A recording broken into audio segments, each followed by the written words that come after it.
Welcome to the Tony Freda Show. Tony Freda here, and welcome to another edition of Thought Crime Thursday. If it's Thursday, it's Thought Crimes. And I'm going to be speaking about two symbols today that are so familiar that we don't even see them. This one, little Magritte reference there for you art fans. And this one, the Golden Arches. So the Golden Arches are very interesting. Just an M, right? That's what they designed it to be, just an M for McDonald's. But it's much more than that. And people say that I have no idea what I'm talking about, because how can I know what the designer's intent was when he designed this symbol? He was just making an M. But these symbols participate in cultural ritual without designer's intent. It doesn't matter what the designer's intent was, because through repetition, these become ingrained in our psyche, and they influence our behavior, and they tap into our desires. They become powerful cultural symbols with a meaning that transcends the designer's original intent to make an M. So the designer's intent is irrelevant. So that's not an argument to say that what I'm saying is inaccurate. This one's particularly interesting because let's start with simple, the colors, right? The golden arches. Now, what was golden if you want to get biblical, the golden calf, right? Now, the golden calf, the Israelites created this sculpture, this golden calf, and they worshipped it instead of God. God punished them because they were worshiping an idol. Now, anything can become an idol. Anything that replaces God is an idol. So McDonald's can be an idol. And think about the golden calf. What does McDonald's sell? It sells cows. So a calf is a baby cow, and it sells flesh. So you could think of the whole McDonald's experience as a symbolic ritual. And the archway is also a portal, right? The golden archway is an entranceway, a threshold, a portal to another dimension, a portal to a new experience. So when you go into McDonald's, you enter through the arches, right? Exchange money, you consume flesh, and you leave, and then you repeat the ritual. Now, again, the colors are designed to appeal to children, but also the two colors that our eye goes to first are red and yellow. If we're in a field of colors, our eyes will always go to these colors. They signify danger, excitement, and children are attracted to them. But also, if you look at this, if you're talking about something that was designed for children, this has a very mammalian shape, let's say. It could be two breasts, right? So a baby is attracted to breasts and looks to the breasts for nourishment. And also, this is where the mother comes in, right? M is also for mother, for maternal, for mammalian. And the breasts are symbolic of the mother, but the devouring mother, the mother who, in the guise of helping their children and nourishing their children and nurturing their children, the devouring mother will destroy their child rather than give it the strength it needs to be independent. It devours the child, and this could be seen as a symbol for a devouring mother. So this is a really powerful symbol. And what Ray Kroc said he wanted to do, the guy who made McDonald's huge, was to replace the symbol that used to be the thing you would see in every small town in America, right? The first highest symbol you would see would be this church's steeple. He wanted this to be a new temple, a new symbol, like a corporate temple. And it was making his symbol into a modern roadside temple. So you see this symbol And through repetition and through seeing it thousands of times, it becomes a symbol of what? What do you want when you go to McDonald's, right? You have a desire for consumption. So it's a symbol of consumption, and this has to do with the body, right? Symbol of nourishment, consumption, immediate gratification, instant gratification, fast food. So this attracts us to our need for consumption and to fill the body with nourishment. Food and money and pleasure and childhood. This is where the intersection of these four things is where McDonald's thrives, right? And children understand symbols. They've done studies where children will understand the McDonald's symbol before they can read. So these symbols predate language, and even a child's understanding of language. They'll know what the McDonald's symbol means, right? It means they're going to get a Happy Meal. So it's definitely all geared towards children, but then it also has this effect of infantilizing the population, right? I mean, we're grown adults and we're eating this crappy chicken McNuggets or whatever the hell they are, and French fries that have 100 ingredients in them that are all very suspect. So, and not exactly nourishing in any sense that we would want to be nourished. So the whole brand is built around appetite. Mass consumption ritual. The M becomes a secular idol, the golden calf, the golden arches, the portal to another dimension, the promise of something enticing and desirable, something that's going to satiate your hunger. And we've seen it thousands and thousands of times, maybe hundreds of thousands in our lives. When you're driving down the road, they have it high up on a sign over a highway so you can see it from far away, and it's shining in the dark, the golden arches on the red field. It's a very powerful beacon to this temple of consumerism. So that's that ritual, but it's interesting how it dovetails with the apple, because the apple, like I say, it's not just an apple. It's an apple that has a bite taken out of it. Now, the designer said he had the bite in there to give it scale, so he said it wouldn't be confused with a cherry, which is absurd because everybody knows it's called apple. It's not called cherry. So that's bull. What he was obviously referencing the Garden of Eden, forbidden knowledge, because like McDonald's is selling you desire and consumption in the body, Apple is selling you your desire for curiosity, your desire to have forbidden knowledge, right? The selling, basically what Apple sells is access to information. But it's also about consumption because that apple has a bite taken out of it.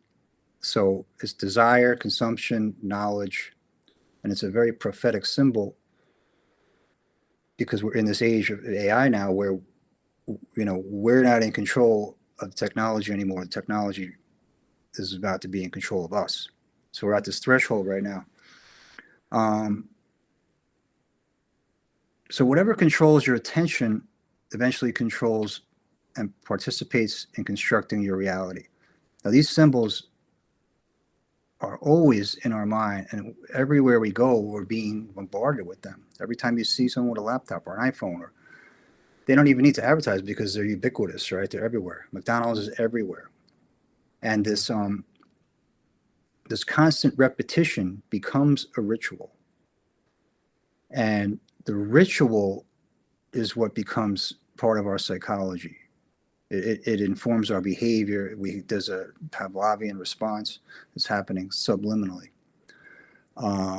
So these two symbols, really, Apple is the mind and McDonald's is the body. And they're complementary cultural symbols in my views. That's why I chose these two, because I think they dovetail so nicely. So whenever you're looking at symbols, you have to think about, what does this symbol make you want to desire? And The arch makes you desire food and satiate your appetite, and the apple satiates your curiosity or piques your curiosity for forbidden knowledge. So these are really powerful symbols, and I think together they inform two sides of our culture in a psychological fashion, and they become a whole, mind and body combined. And I mean, you can get even darker with this symbolism that it's about the inversion principle, where McDonald's doesn't nourish you, it actually makes you sick. And it destroys your ability to mature and keeps you in this adolescent, infantile state.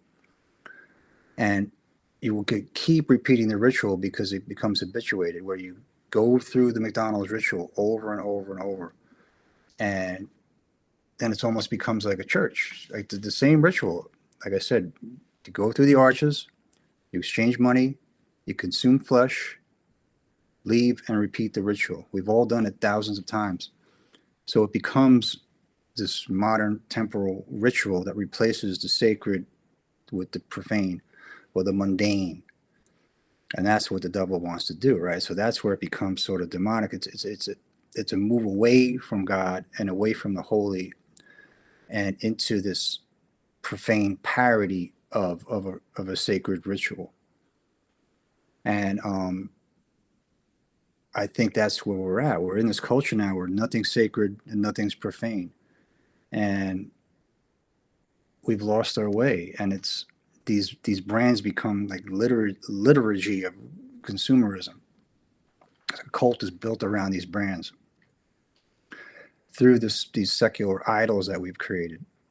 Again, an idol is anything that replaces God. So an idol could be your phone, idol could be McDonald's, idol could be porn. I mean, whatever your idol is, or money. So because we have this God-shaped hole, because we've rejected God in large part in our society, we have to fill that God-shaped hole with something. And the guys who design these things know that. So they're coming into that void, and they have what you need, right? They have the forbidden knowledge. They have the fast food. They have what you need.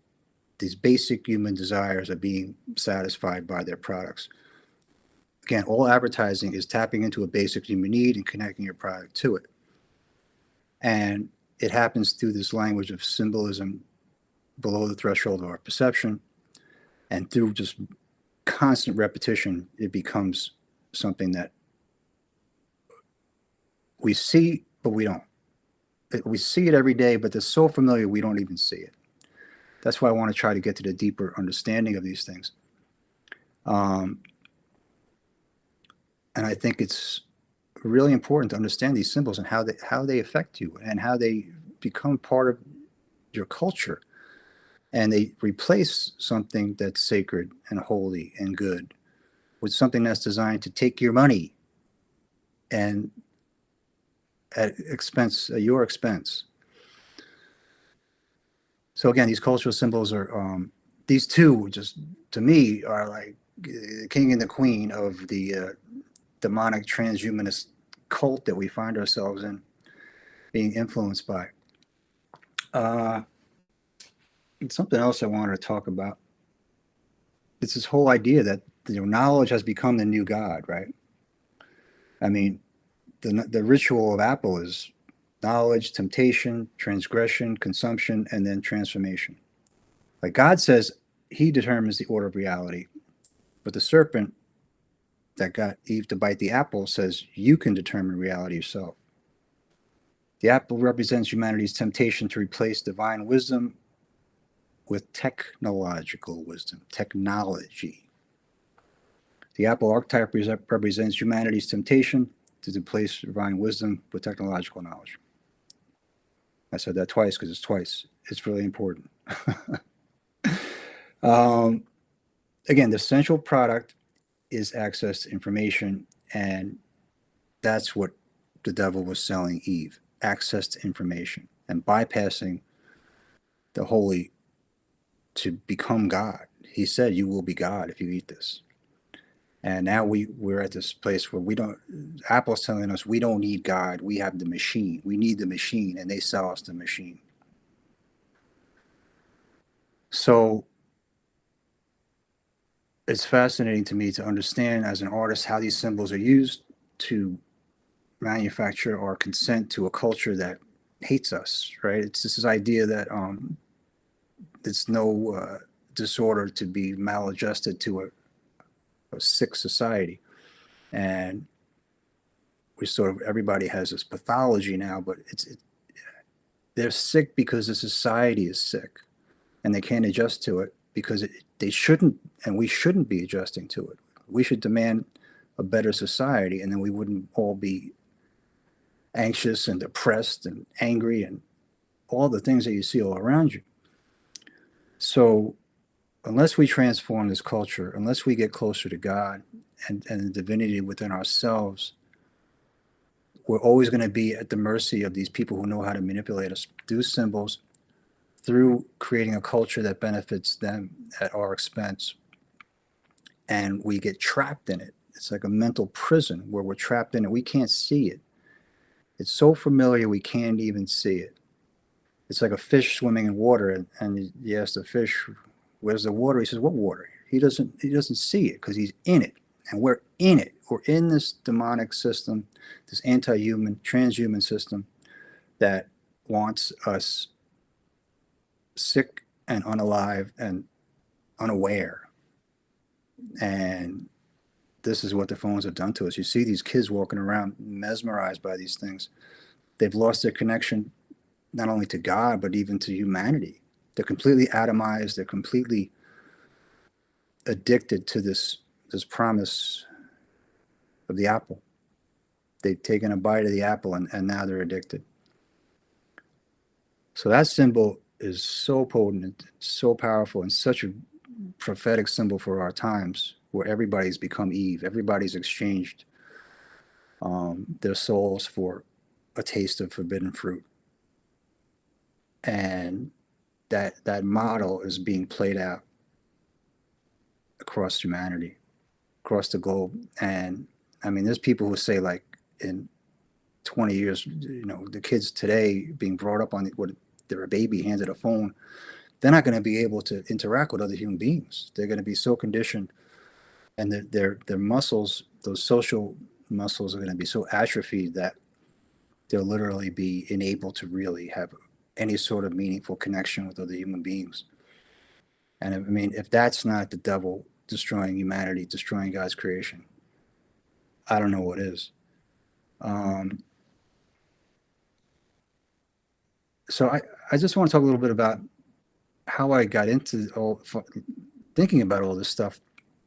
There was a guy named Ted Gunderson, and he was the FBI bureau chief of Los Angeles in the 70s. And in the 90s, he gave a press conference. And in the press conference, he said that our government is run by a satanic group of pedophiles who abduct children en masse and perform sexual deviant death cult rituals on them. And they use the children until they're no longer of their use, and then they dispose of them in these satanic rituals. And the mainstream press said he's crazy. But I remember watching this. I used to watch cable TV a lot, and I saw this press conference, and I thought he was crazy too. I mean, but he's like an FBI. He seemed like a very sober guy, and he was ran the FBI in L.A. He wasn't some just random wacko. He knew the inside baseball. And I remember seeing this, and this is like the mid '90s, and I remember thinking this guy's nuts, but at the same time thinking there's something to it. And it stayed with me, it stuck with me. I couldn't just dismiss it as some tinfoil hat wacko. And I said, even he didn't have any physical evidence like we do today with the Epstein files and so much evidence we have now. But it was a time, during that time, they would put these poor little kids that were missing on the milk cartons. And I just remember every time I look at the milk carton, I think of Ted Gunderson and think, God, because what he was saying was people think it's like these lone wolf, child predators that just go around grabbing kids. And I'm not talking about runaway teens. I'm talking about like young kids. And he said that's like maybe 10% of it. The other 90% is an organized, orchestrated ring of satanic child predators who have an industry of this Babylonian sick child sacrifice cult where the Babylonians never died, basically. Their cult lived for thousands of years, and this is just a new incarnation of it. And it's the people running our country are all knee deep in this. This is a secret cult of child murdering predators, satanic child murdering predators, who believe that by traumatizing children, they can gain this energy. They ingest the children. The more they can traumatize them, they believe the more energetic power they get from that trauma. I mean, it's the sickest thing you can think of. And I mean, how could you not think this is demonic? It's the most evil thing you can imagine, is hurting an innocent child, purposely hurting them to harness their energy. And this is what was going on. This kind of stuff was going on. This is why you don't hear much about Zorro Ranch and the Epstein situation. You hear about Epstein's Island, but Zorro Ranch in New Mexico, there was a huge compound there. And you don't hear much about that, do you? Because there they were doing things like, it started to get dangerous abducting children, so they just started breeding their own children. And they would like Epstein and these other guys would mate with some woman, and then the kid was theirs, so they could drink its blood and it would be compatible with theirs. They could eat its flesh, and they would use his babies as not only sexual toys and then eventually dispose of them with ritual child sacrifice, but they would harness their blood because they believed that, and there's scientific evidence too, that this would give them stem cells and regenerative power, and they would have prolonged longevity. So this is a sick, demonic cult at the heart of our society, and in the most powerful levers of our society are running this show, this shit show. So when you wonder why we can't have nice things, it's because demons, baby-eating demons, run the world. And I just became aware of it before most people because I was open-minded, I guess because I'm an artist, and I got fascinated with it, and I started listening to guys like Ted Gunderson. You go back and watch his press conference, and today it rings more true than ever. Because at the time, and he also said the Oklahoma City bombing was carried out by the FBI to kill the then growing Patriot movement. If you remember, back in the 90s, there was these militia movements and Patriot movements, and the government wanted to destroy them. So they blew this thing up. They blamed it on McVeigh, and they said, this is the Patriot movement. They want to kill you all. And it was very effective because that movement at that time died. It was done. Because McVeigh was like the devil now. He blew up a bunch of kids in a federal building. So we're at this crossroads now where we can accept the fact that our society is run by baby-eating demons, and we can embrace the God-given power of divinity that's within us, and we can shine the light into these dark places. That's why I do this, because I want to shine the light into these dark places, not for some titillation or some sick fascination with it, but to show people that this is what we're fighting, and this is why it's a spiritual battle. You're not going to win this in an election booth.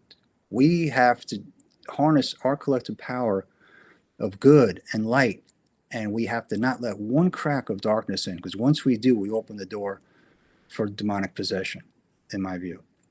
And you can call it, I mean, this is why so many people say they have psychological problems now, because it's really a spiritual problem.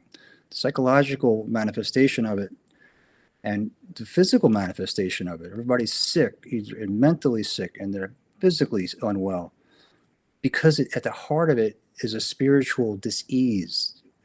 Dis-ease is dis-ease. And this is at the heart of everything that plagues us. And the answer is to to know that you're a good person and to embrace the good within you and embrace the divine within you and embrace the light and expose this information and never stop, no matter how many times they call you names. You know, they unfortunately, Ted Gunderson never got any credit for what he started, and he never got validated. But if he lived long enough now, he would see that there's all this proof coming out now that what he was saying is true. And there's still people that deny it and say it's all wacko conspiracy theories, but you can read the Epstein files. There's links in there with, I mean, there's a link to it, them talking about using directed energy weapons, and they said they use it all the time to influence people's brains to make them commit suicide. They're talking openly about, like, they have this program using directed energy, EMF weapons, acoustic weapons to penetrate people's brain, and the goal is to get them to kill themselves so they don't have to. And they talk openly about it. So these are demons. We're fighting demons, and the only way to fight a demon is to be an angel. So I hope you learned a little something, and I hope that you join me in this fight for the soul of humanity. I mean, not to be dramatic, but this is where we're at. I mean, we're on the verge of possible nuclear Armageddon in this unholy war, and we're at the threshold of this complete, total information awareness takeover of every single thing we do. They want to turn our cars into prisons that spy on us and take control of our cars. The one thing we used to have that was a symbol of freedom. They're slowly, through process of successive approximation, turning our car into a prison. So they're going to do that with everything. The walls are closing in on humanity, and the goal is total control, total annihilation, where they just keep 500 million of us around and herd us like livestock. That's the stated goal of the transhumanists, of the Malthusian eugenicists. And they write it very plainly. They write it in their white papers. They talk about it. There's been voluminous evidence to prove that this is their end goal. This is the end game. And they think we're approaching the end game. And I think the thing we need to watch out for now is, since this war is sort of sputtering out of control, or it's one day it's over, the next day it's going to go on for 12 years, Trump says, like, I mean, it's so disjointed and it's so disgraceful. But I think the only way to keep it going is that it would be a false flag. And this would be Mossad does something in the United States, the level of 9/11, to gin up American support for the war and to escalate it. And I think that's where we're at. I think between now and the October surprise time, there's going to be a massive false flag in this country. I would stake my reputation, whatever that's worth, on the whole thing, because I've been right about a lot of stuff, and I wish I was wrong. But now I can see the script, I can see the patterns, and I can see where this is going. And I think a false flag is imminent. So watch your six, get close to God, buy storable food, love your family, love yourself, and pray. And the power of collective prayer is enormous. And we have the sacred duty as human beings with souls who don't like demons who corrupt the innocent running our world to do something about it. It's incumbent upon us morally to do something about this. And we have the power to do it. There's more of us than them. And I still have hope. I still have hope that we can transcend this techno-slavery dynamic that we're being herded into. And I love you guys, and thank you for watching. Please share the video and press the little heart.